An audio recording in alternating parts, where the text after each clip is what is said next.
Hi. Before we get into this week's episode, I wanted to let you know about some bonus content from Spotlight On.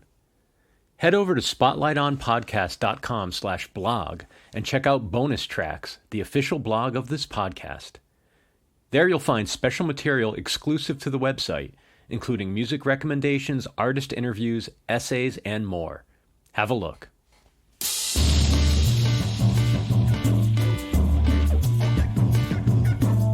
Hello and welcome to Spotlight On, a production of 23 Media Ventures. I'm your host, Lawrence Purrier. Today the spotlight shines on Lithuanian drummer and producer Marijus Aleksa. Marijus has worked as a band leader, session musician, and solo artist, and in each setting, his sound is his own, reflecting his interests in jazz, world, and electronic club music. Marijus spent a decade in London, embedded in the dynamic new jazz scene there. Now back in Lithuania, he recently programmed a small local jazz festival in Vilnius, Tamsta Jazz Weekend, and at the same time he was rolling out his latest release, As They Are. In our talk, Marijus takes us into the musical collage that is the new album, and he provides insight into multiple aspects of his creativity. I thoroughly enjoyed my time with Marijus, and I hope you do as well.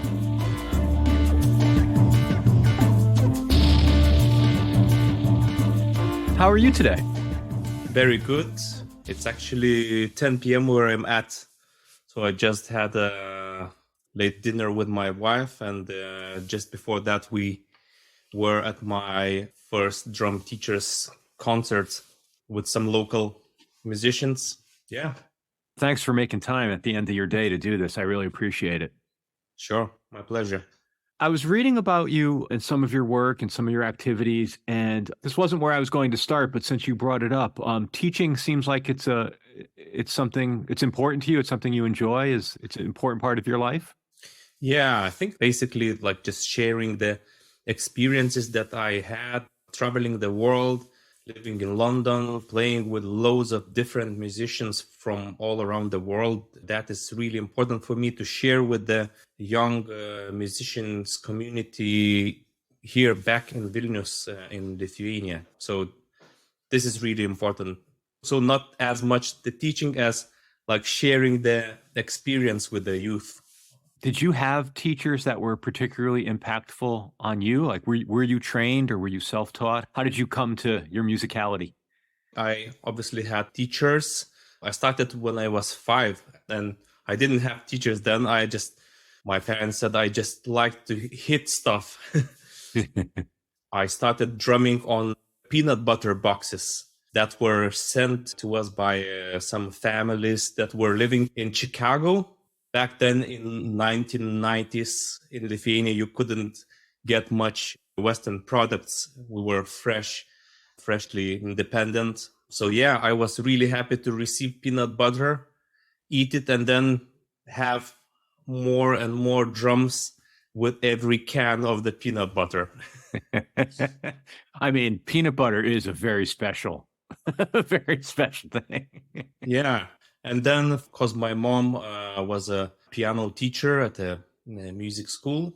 She brought me into the music school. But I always knew I wanted to play drums. But she didn't want me to play drums. She thought like, drums, because she was classically trained. She thought I should learn something that actually has pitch. So I learned the piano and flute for a few years, but then I started drumming on the piano with my elbows. The piano's a percussion instrument. Yeah. Tuned percussion instrument. Yeah, that's right. So then when I was like 9, I started properly taking like drum lessons. But I think the biggest lessons that I've got was when I moved to London. I started going to jams and playing with all these incredible musicians. I was lucky to be in London when this all new London jazz wave started. This scene with the players like Joe Armon-Jones and Ashley Henry and Nubia Garcia, all these people. So I was lucky to be in London at that particular time when jazz had its rebirth, I'd say. at least here, like in Europe or UK. Yeah. So yeah, I would say the biggest teachers were the fellow musicians. Just to stay there for a moment, in what way, when I think about education as a concept, there's the very direct sitting down, teaching, studying with someone. But then there's also what I think you're alluding to, which is maybe the experiential element of maybe being pushed and challenged by other players of different skills. What is the form of education one gets from their colleagues? Especially for drums, I think you can learn quite academically or mathematically, even like from the music scores or stuff like that, how to play different rudiments, time signatures and stuff like that. But you can't really get the swing or the shuffle or the feeling. You can't write it down in the notes. It's a certain feeling that you need to, or certain movement that you need to learn, and you learn it from seeing and hearing and playing together with these musicians. I would say, especially in London, because there's such a diverse culture, I had the pleasure of playing with the musicians from Trinidad, from Nigeria, from Ghana, and from Cuba. And each of these countries, they have its own kind of swing to it and its own groove. And then you can only learn this by playing and hearing this music that comes from people that were born there and born in that culture. So I guess that's what I mean by learning with other musicians, and not necessarily drummers, like playing with a bass player from Trinidad, my good friend Rick Leon James. I remember like playing with him and like, wow, he's placing his notes in a totally different way that I want to learn this. And by playing every Friday at some jam session place, you learn that. It's interesting because so many of those sounds and rhythms have made their way into your recording, that I very much have been enjoying listening to the new album. Thank you. I do want to come back to that in a minute. If you don't mind me asking, could you talk a little bit about what music was available to you earlier in your life? And I asked that question in particular because obviously in the West, or in the US specifically, there's so many perceptions and misperceptions about what life was like in the end of the Soviet era and in the immediate post-Soviet era. You mentioned some of the consumer goods that weren't available. Yeah. And I wonder, what was the music you had access to? Did you have access to international and global music? Do you feel like you missed out on any music? I'm curious as to what your musical development was like earlier in life. Yeah, really good question. Really interesting question. I could even we could talk about like just even the Lithuanian music or musician identity, and how I think being occupied, how these things like affect countries or individual musicians. But answering your question, I think the biggest names in the world, the biggest Western musicians, we still somehow, this music through some doors came in, and it was copied from one person to another, and people would gather and listen. We knew who Michael Jackson is, and we knew who Charlie Parker is, but we missed out on a lot of like music or musicians that weren't such big stars, So sometimes I would talk to some friends and they would say, oh, you know this artist, and everyone would know that artist, and I wouldn't, because I would say that the top 10 of the most famous legendary jazz artists, we could have access to these because they were too big not to be known anywhere in the world. But obviously not the whole spectrum. As you were growing as a musician and as a person going out into the world, realizing that you maybe didn't have the same context or touchstones as some of your peers, was that difficult? Is that alienating? Is it exciting to discover? You can only hear some of this music for the first time once. And so it's exciting I know even at my age, I get excited to find something, a new sound is exciting. So I wonder, like, How does that feel when you're in that role? When I was growing up, the way we would learn, like my brother also is a musician. He's a bass player, and we were growing up together, practicing together, and we would learn from like videotapes, VHS cassettes that were copied so many times that sometimes you can't even hear what notes are these, or if we're watching like a educational drum video, you can't even hear exactly what the person is saying because you got it from your friend drummer that has copied it from someone, like, because you couldn't buy it in the shops, so we had to copy almost like pirates those videos because we didn't have access to that as well. It was so magical, we felt like we're special.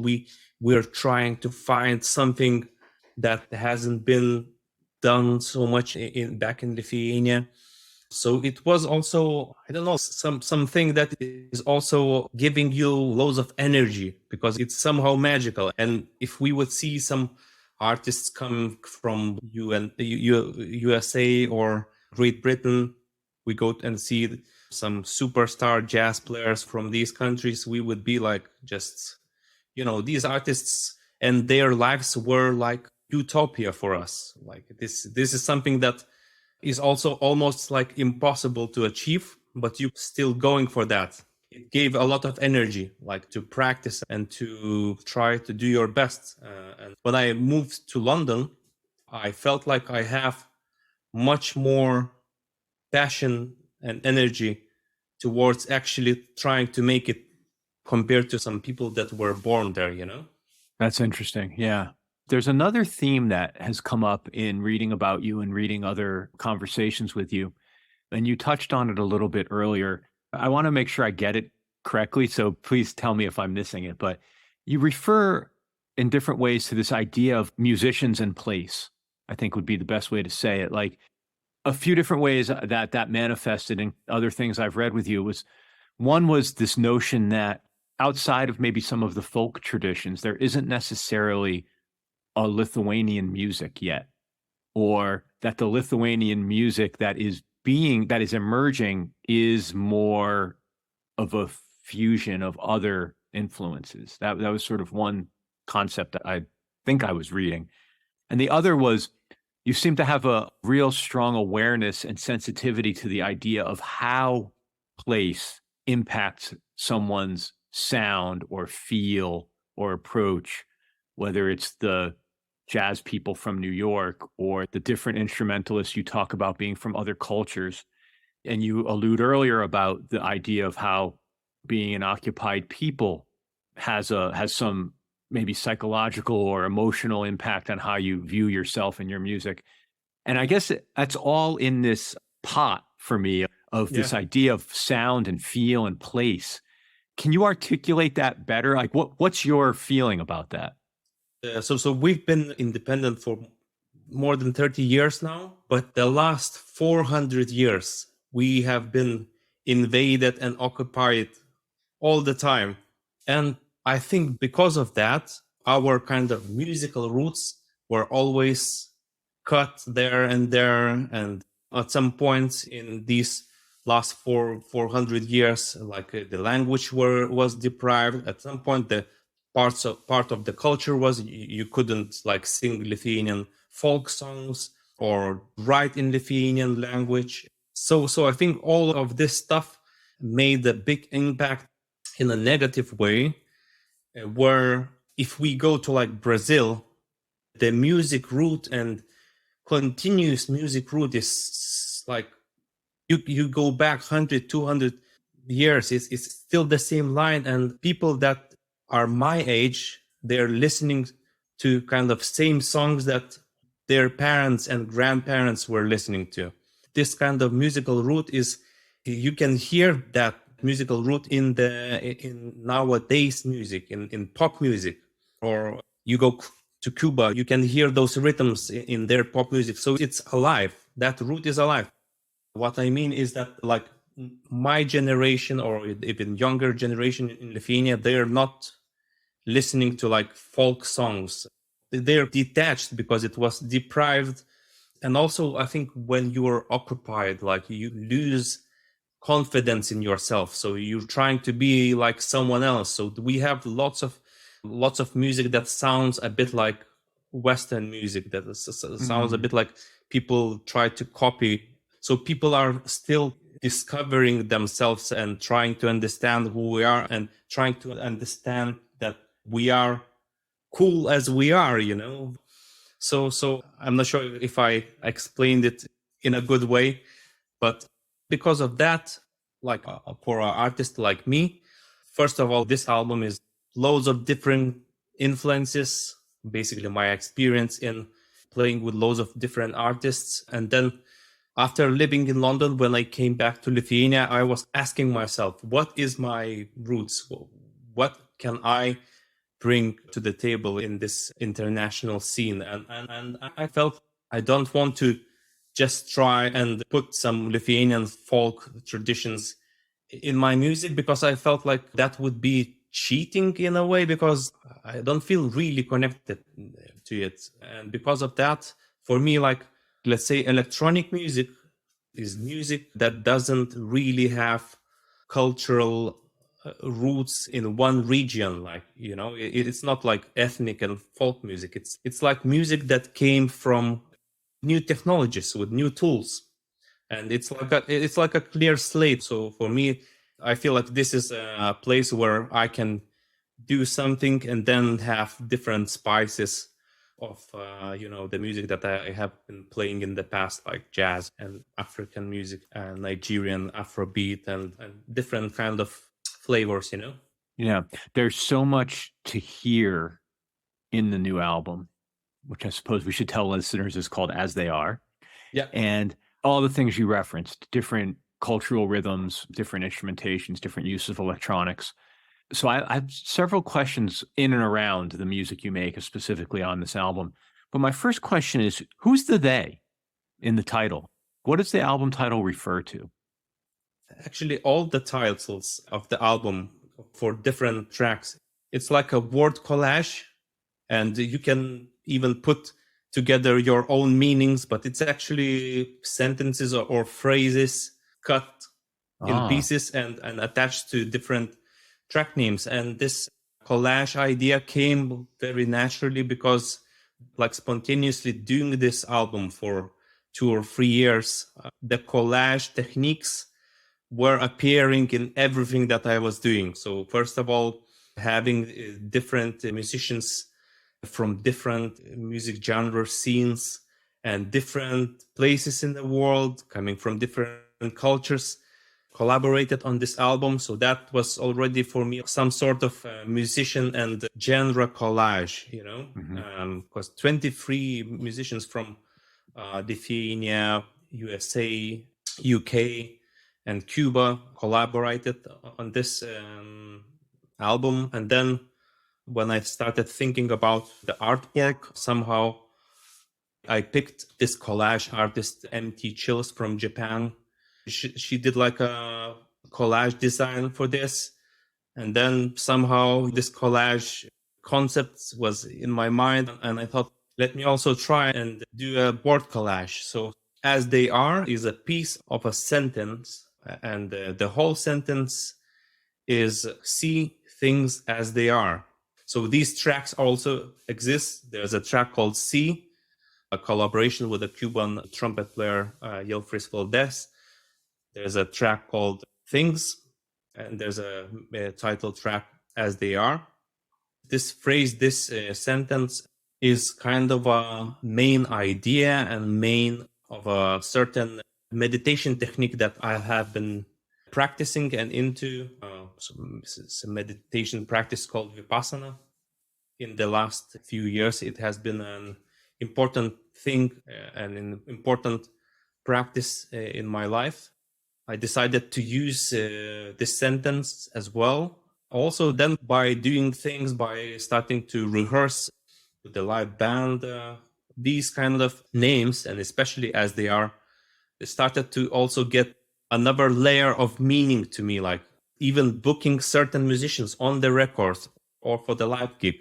I want them to play as they play and be as they are.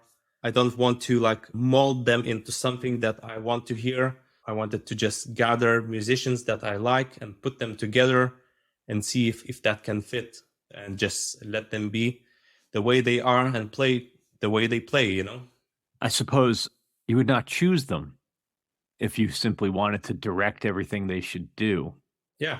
That does bring me to something else that I saw you mention, which was you have an interest in perhaps creating a work completely of your own making and not utilizing collaborators.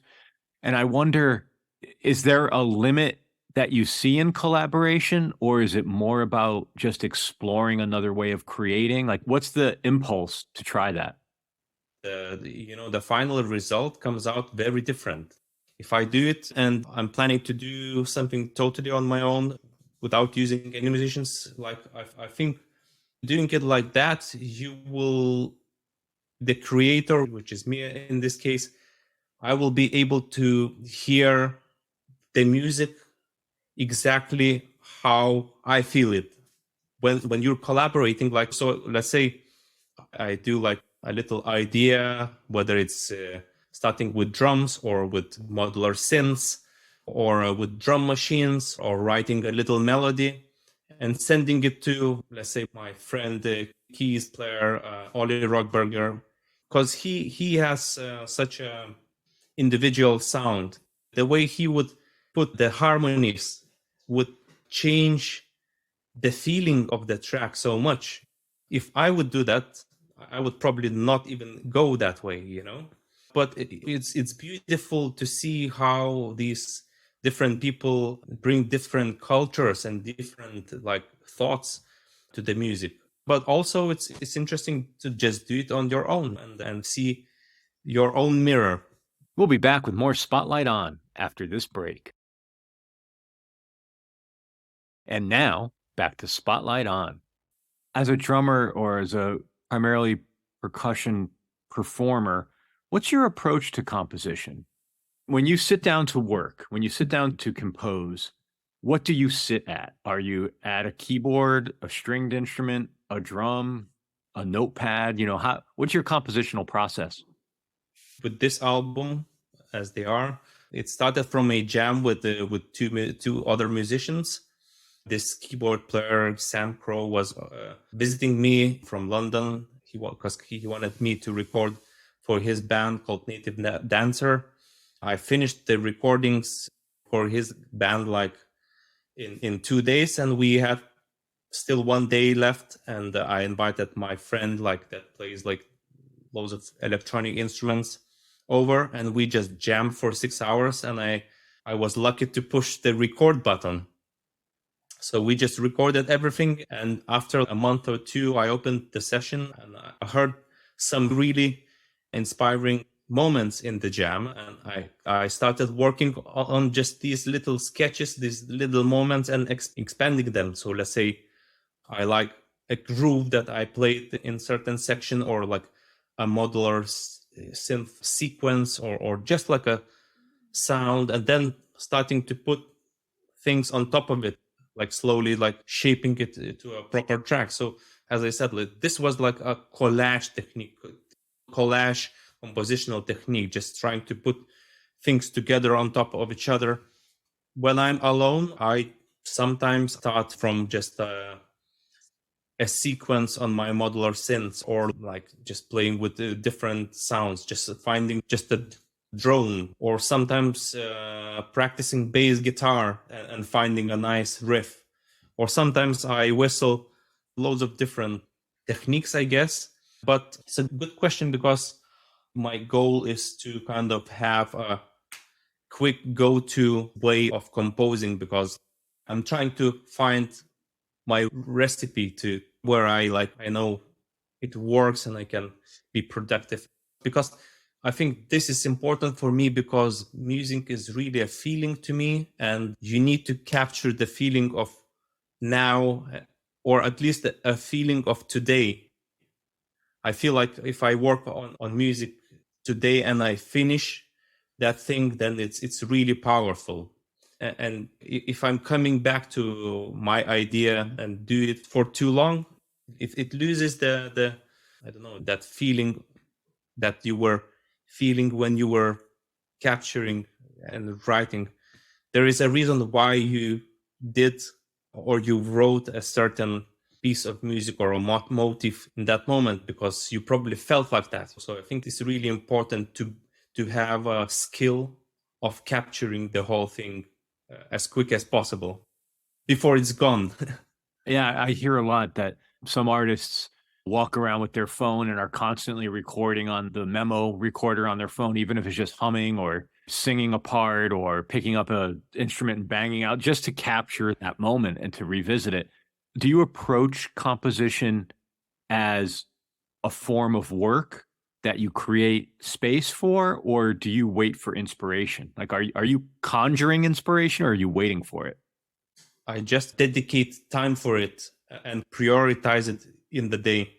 Yeah, I wouldn't say I'm waiting for inspiration. I'm trying to fish for it like every day and trying to create something every day if it's possible. Sometimes it's not possible. If, let's say, when I was preparing for the live gig or when I was launching the album, there was so many stuff that I just had to do on my computer, with the help of the label or the distributors and all the other people that help to launch the project. But generally, my perfect day is where I wake up in the morning, have breakfast, and then go to the studio and start the day with 3-4 hours of experimenting or writing or editing or producing music, or even just reading about composition. Actually, that is something that I'm doing right now. I want to educate myself a bit more about forms and structures and composition. So I just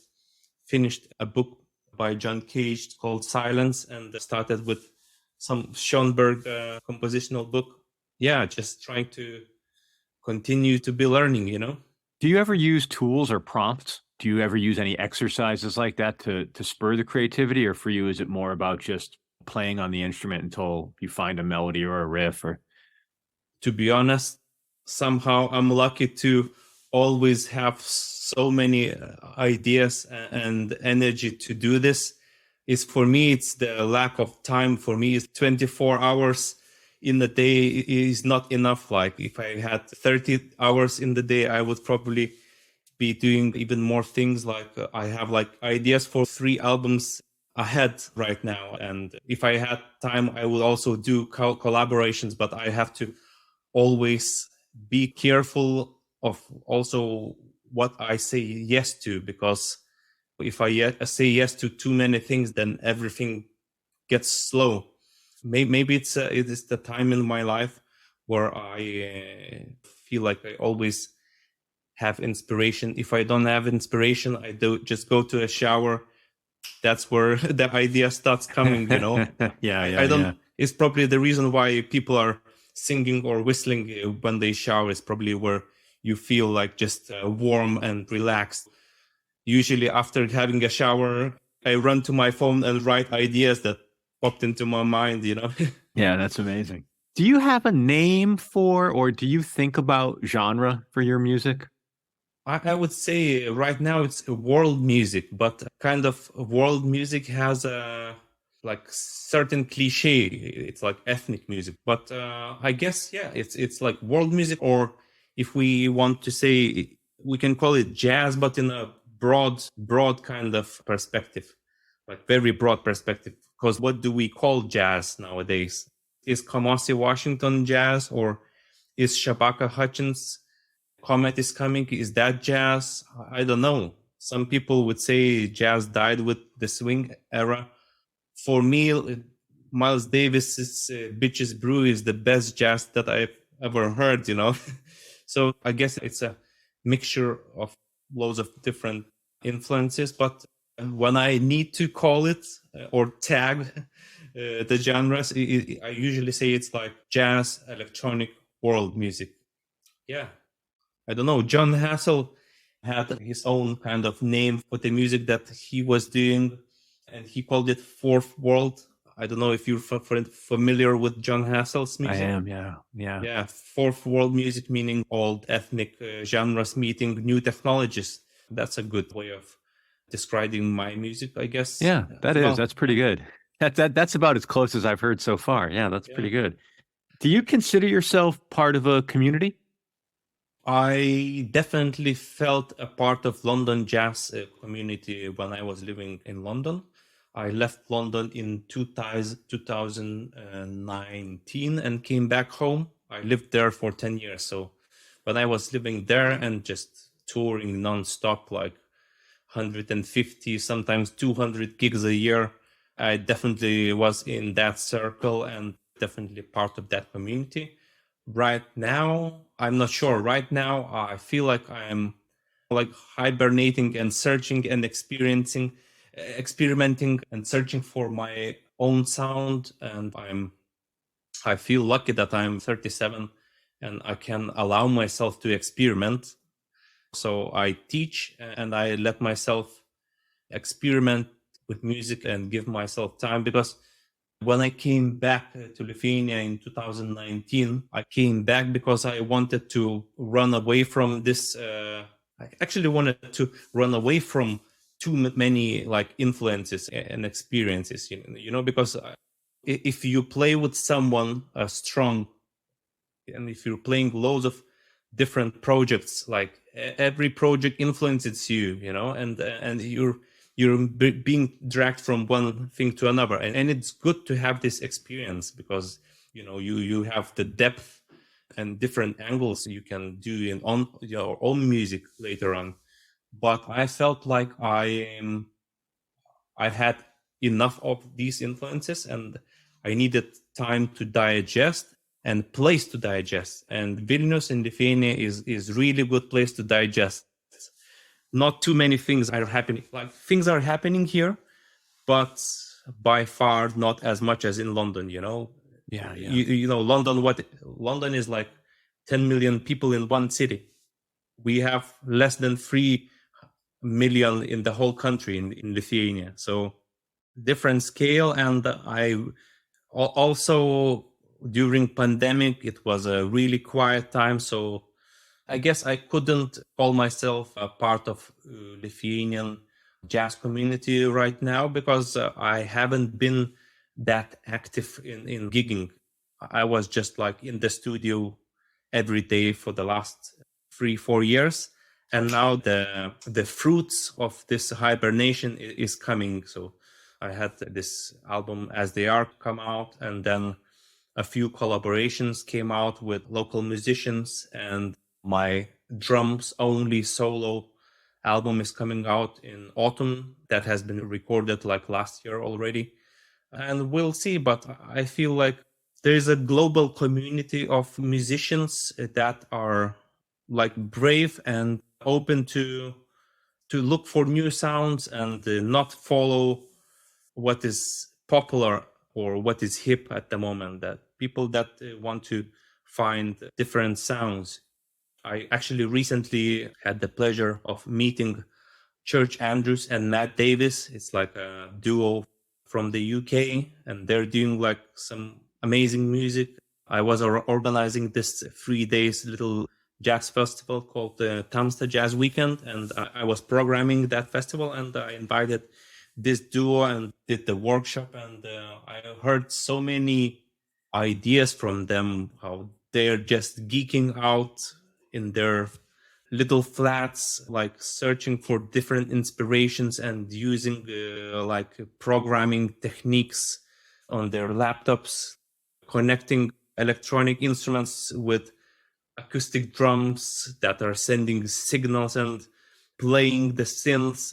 So, like I met these people for the first time in my life, but I feel like we were part of the family of musicians that are trying to push boundaries, I guess.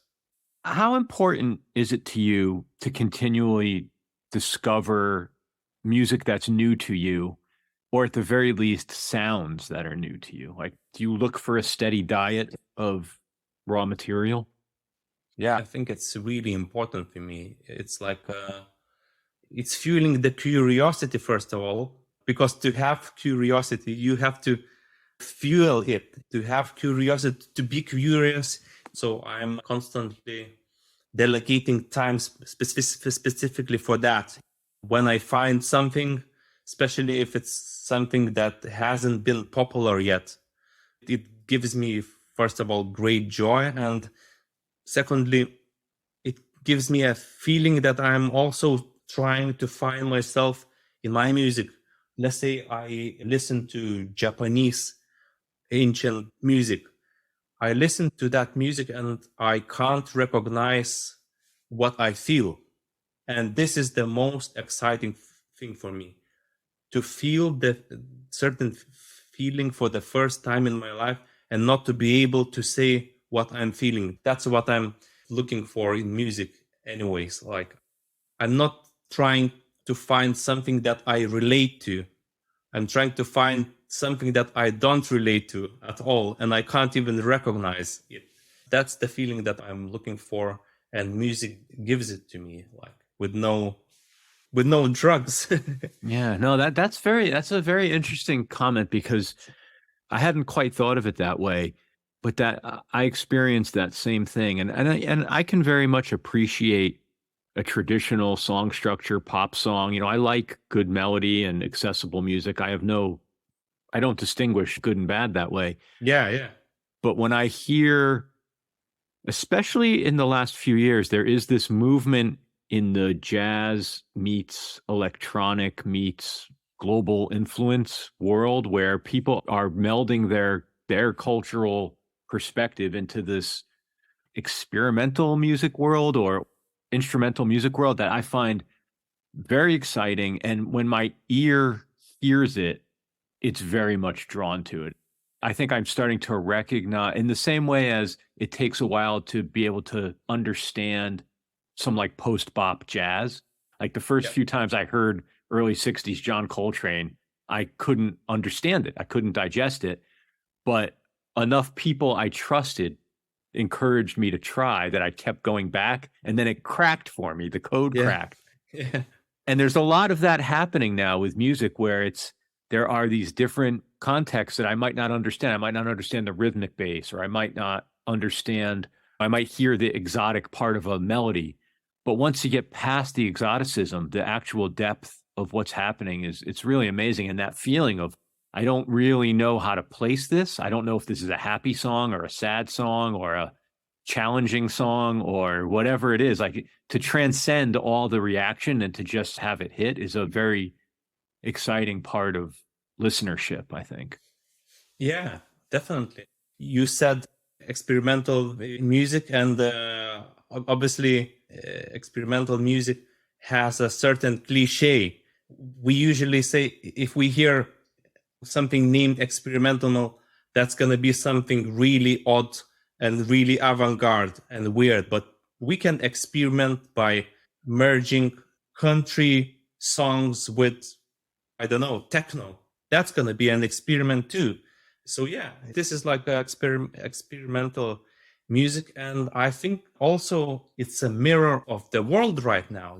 This kind of merging of different genres is the mirror of the world today, because, we have internet, like people from different cultures are living in the same cities, in the same buildings, and that's how the world is today. And it is important, I think, to create music that is a mirror of real life today.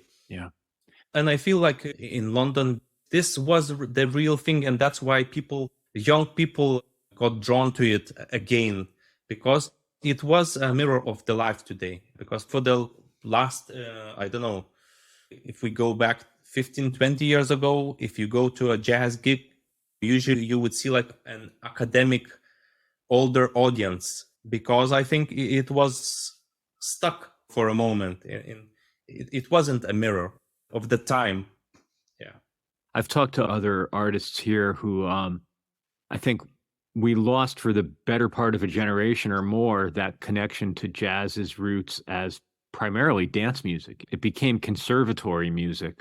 Yeah. And we forgot that it originally started in dance halls. And while it's fun to go watch highly academic technical music, I certainly enjoy modern composers and people who do that stuff. But Yeah. I think there's a strand or an element right now that is very exciting, that's making the music more relevant to young people. And that's very fun to see. But I also think the point you made about it, this music being a reflection of, I think it's the reflection of the best or most aspirational version of what we can have today. There's so much very real sort of negativity and conflict in the world. And I wouldn't want to be so idealistic as to ignore that. But things like the music you're talking about give us sort of a higher aim and show us that the differences are where it's interesting. The world collage, we all fit together. If we allow ourselves to be as we are and allow others to be as they are, great things come from diversity. Yeah, I think that's a great place for us to end our time together. Thank you so much for making time to do this. I've really enjoyed talking with you. Thanks so much, man. Thank you so much, Marijus Aleksa. And as always, thank you for listening to Spotlight On, a production of 23 Media Ventures. I'm your host and executive producer, Lawrence Purrier. We're produced and edited by Michael Donaldson, and our theme music is by Q-Burn's Abstract Message.